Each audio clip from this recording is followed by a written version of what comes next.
कभी सोचा है कि इंटरलिंक की ट्रेजरी में ये सारे टोकन आते कहाँ से हैं? ये एक ऐसा सवाल है जो बहुतों के मन में आता है। तो आज हम इसी पूरी प्रक्रिया की गहराई में उतरेंगे और देखेंगे कि कैसे ये सिस्टम पूरे नेटवर्क में विश्वास और फेयरनेस बनाए रखता है। चलिए शुरू करते हैं। देखिए, क्रिप्टो की दुनिया में ना एक डर हमेशा रहता है कि क्या बड़ी बड़ी कंपनियां पर्दे के पीछे से कोई सीक्रेट डील कर रही हैं, कोई ऐसा फायदा उठा रही हैं जो हमें नहीं मिल रहा। यही वो सवाल है जो किसी भी प्रोजेक्ट पर से भरोसा खत्म कर सकता है। तो आज हम देखेंगे कि इंटरलिंक इस डर को जड़ से कैसे खत्म करता है। और सच कहूं तो ये डर कई बार सही भी साबित होता है। बहुत से क्रिप्टो प्रोजेक्ट्स में हमने देखा है कि बड़े इन्वेस्टर्स को कुछ खास फायदे दिए जाते हैं, और जब ऐसा होता है तो छोटे निवेशक मतलब कम्युनिटी का भरोसा टूटने लगता है। और असल में असली प्रॉब्लम यहीं से शुरू होती है। तो अक्सर गड़बड़ होती कहाँ है? देखिए, एक तरफ है प्राइवेट डील्स, अंदर के लोगों को मिलने वाले स्पेशल फायदे जो कई प्रोजेक्ट्स में आम बात है। और फिर दूसरी तरफ है इंटरलिंक का वादा, जो इन सबसे बिल्कुल अलग, एक खुले और एकदम पारदर्शी बाजार के रास्ते पर चलता है। तो सवाल ये है कि इंटरलिंक इस समस्या को सुलझाता कैसे है। इसका जवाब छिपा है उनके एक कह सकते हैं एक मूल सिद्धांत में, ओपन मार्केट मैंडेट। यही वो नियम है, वो बुनियाद है जिस पर पूरा सिस्टम और उसका भरोसा टिका हुआ है। नियम बहुत ही सीधा और सख्त है। जितनी भी ट्रेजरी कंपनियां हैं वो ITL टोकन सिर्फ और सिर्फ खुले बाजार से ही खरीदती हैं। मतलब कोई दूसरा रास्ता है ही नहीं, कोई एक्सेप्शन नहीं, सबके लिए एक ही नियम, एक ही मैदान।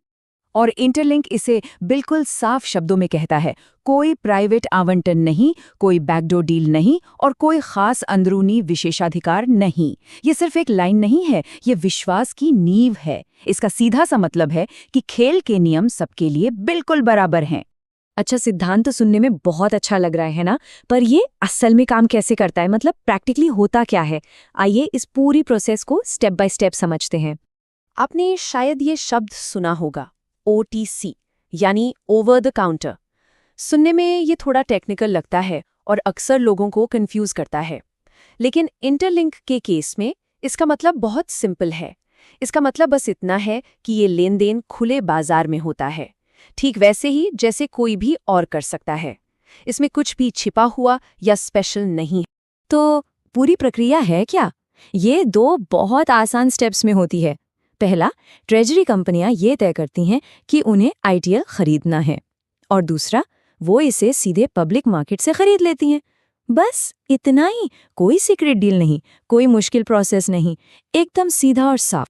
तो इस पूरी पारदर्शिता का, इस खुलेपन का फायदा क्या है? इससे हर एक लिंकर को क्या मिलता है?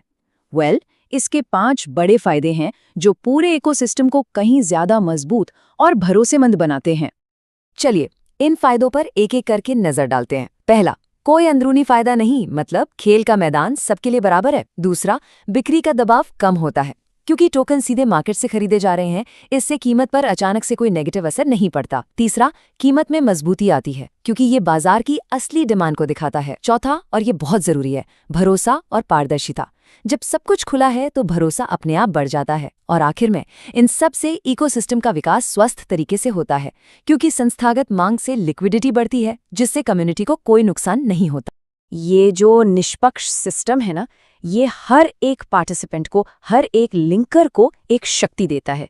तो एक लिंकर के तौर पर आपकी क्या भूमिका है और आपके लिए इसमें क्या शानदार मौके छिपे हैं? यहाँ एक बहुत जरूरी बात याद रखने वाली है। हर पूरा किया गया सत्र आपको और ज्यादा ITL जमा करने में मदद करता है। इसका मतलब साफ है, आपकी एक्टिव भागीदारी ही आपके रिवॉर्ड्स की गारंटी है। इस इकोसिस्टम में आपकी मेहनत का सीधा कनेक्शन आपकी सफलता से है। तो अपने भविष्य के पुरस्कारों को हाथ से जाने मत दीजिए। तो आखिर में ये सारी बातें एक बड़े सवाल पर आके रुकती हैं। जब एक नेटवर्क में हर किसी को बराबर का मौका मिलता है तो उसका भविष्य कैसा होता है? इंटरलिंक का ये जो मॉडल है, ये सिर्फ एक टेक्नोलॉजी नहीं है, ये एक फेयर, एक डिसेंट्रलाइज्ड भविष्य का जीता जागता उदाहरण है।